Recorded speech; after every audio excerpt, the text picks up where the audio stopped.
Salut à tous, c'est Pang de la chaîne, bienvenue sur cette vidéo qui aujourd'hui va parler hypnosophie et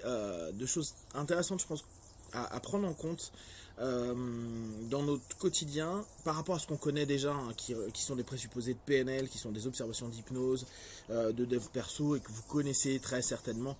Seulement hier j'ai offert à mon frère un casque de virtual reality, de réalité virtuelle. Et j'ai trouvé ça super intéressant parce que, si vous connaissez, le casque de réalité virtuelle fait que ça immerge complètement le joueur dans un monde où on peut voir à 360 degrés et où on peut faire des interactions avec la manette et jouer au travers de ça. Et nous, à l'extérieur, on peut voir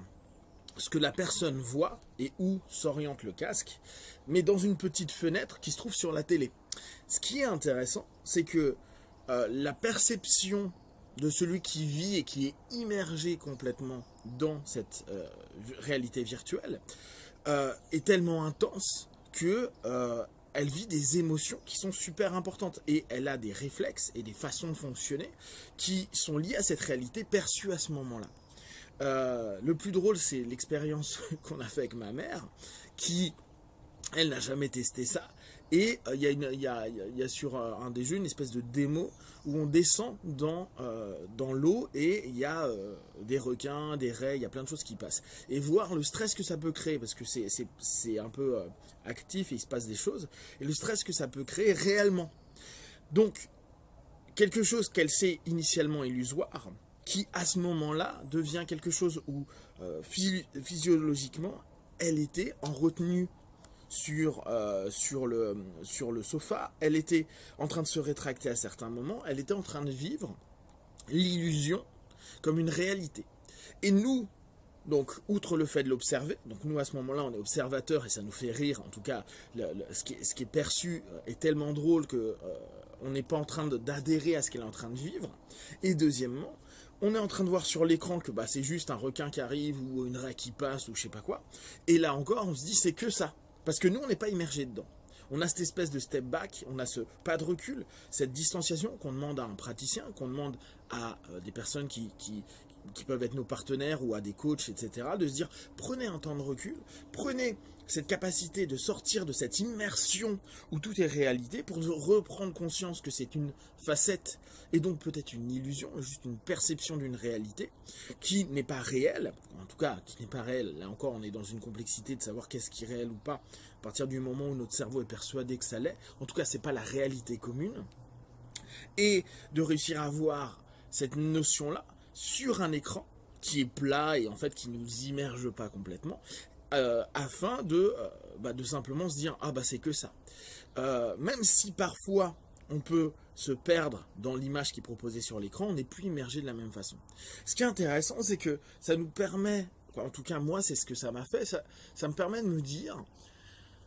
on sait bien en PNL, la carte n'est pas le territoire, tout le monde a sa propre vision des choses, tout le monde filtre les choses de la même façon, et tout le monde est dans son casque de réalité virtuelle. Tout le monde est en train d'être persuadé que ce qu'il vit est une réalité, et nous on est un petit peu chacun dans nos casques de réalité virtuelle, ou même si peut-être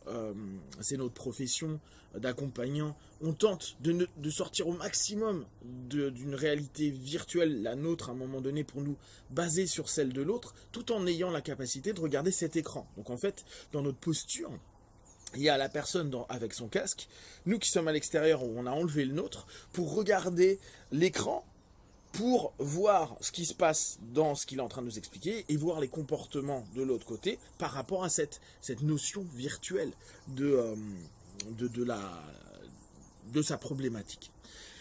Ce que je trouve intéressant, c'est que ça nous remet vraiment aussi dans cette notion où on ne peut pas comprendre ce que vit l'autre. On ne peut pas comprendre, on peut comprendre parce qu'on voit l'image et on voit le comportement, mais on ne peut pas. Même si on est empathique ou autre, on ne peut pas ressentir ce qui est vécu dans cette réalité-là.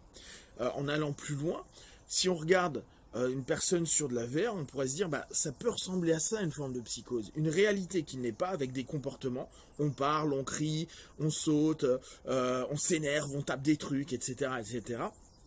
qui n'existe pas dans la réalité commune, mais qui pour la personne à ce moment-là est une réalité absolue et totale. Donc il y a des réflexes, il y a des actions, il y a des interactions, il y a des mouvements, etc., qui sont sa réalité. Et nous, à ce moment-là, qu'importe ce qu'on dise, ce qu'on dit, la personne va dire ouais, mais là il y a quand même un requin qui arrive, ou il y a quelqu'un qui veut me tirer dessus, ou il y a quelqu'un qui me fonce dessus en voiture. Et même si la personne a peut-être cette perception de se dire à un moment donné, c'est qu'un jeu, je suis dans une immersion, plus on y reste, donc notre transe, là on revient sur cette notion de dialogue entre le conscient et le subconscient, et là le subconscient, dans le subconscient il y a l'imaginaire, si l'imaginaire est en train constamment d'envoyer de l'info vers le conscient, logique, rationnel, analytique, il risque d'y avoir à un moment donné cette espèce de notion d'être submergé par l'imagination du subconscient, et cette transe-là est une transe déséquilibrée, dite subconsciente,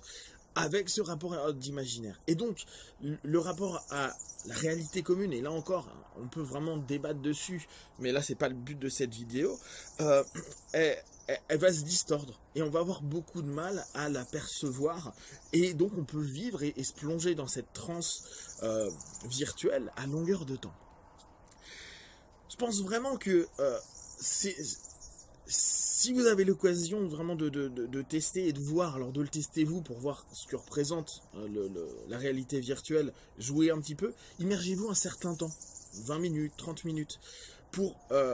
vous couper petit à petit d'une autre réalité, la réalité commune. Et ça va être aussi intéressant d'observer, et observer constamment cet écran, et vous rendre compte à quel point, à ce moment-là, nous on est en méta. Et que dans notre vie, cette notion de compréhension, d'accord, d'acceptation, d'accueil des autres, c'est comprendre que l'autre est en train de jouer son rôle de vie dans cette réalité virtuelle, comprendre que ce que nous on va en percevoir c'est qu'un écran, et pouvoir être apte à accueillir la personne dans ce rôle-là qu'elle est en train de jouer, rôle ou en tout cas scène, comportement, expérience, tout en étant nous le moins possible drivé par notre propre casque. Et pensez bien,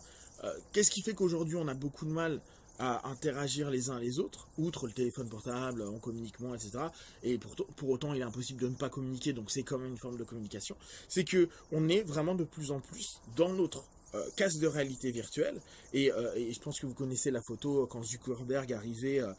sur la conférence au niveau de, c'était le congrès des téléphones portables ou je sais plus quoi, à Barcelone, vous pouvez la trouver sur internet, on voit Zuckerberg qui arrive et tout le monde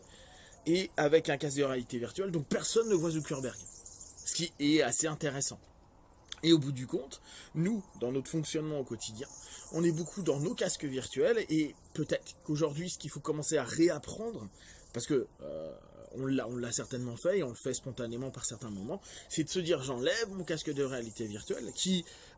outre là, parfois peut être stressant, gênant, etc., peut être aussi hyper confortable. Je le connais, je regarde cette réalité, zone de confort. Maintenant, je la connais bien, c'est quelque chose que je gère bien, je joue bien avec ça. La poser et se dire, tiens, qu'est-ce que je peux voir comme autre forme de réalité? Alors, est-ce que c'est la réalité commune, ou est-ce que c'est une autre forme d'illusion qu'on se crée parce qu'on n'est pas apte, ou on n'accepte pas avoir la réalité commune, ce qui peut être intéressant pour les dénis notamment dans nos professions.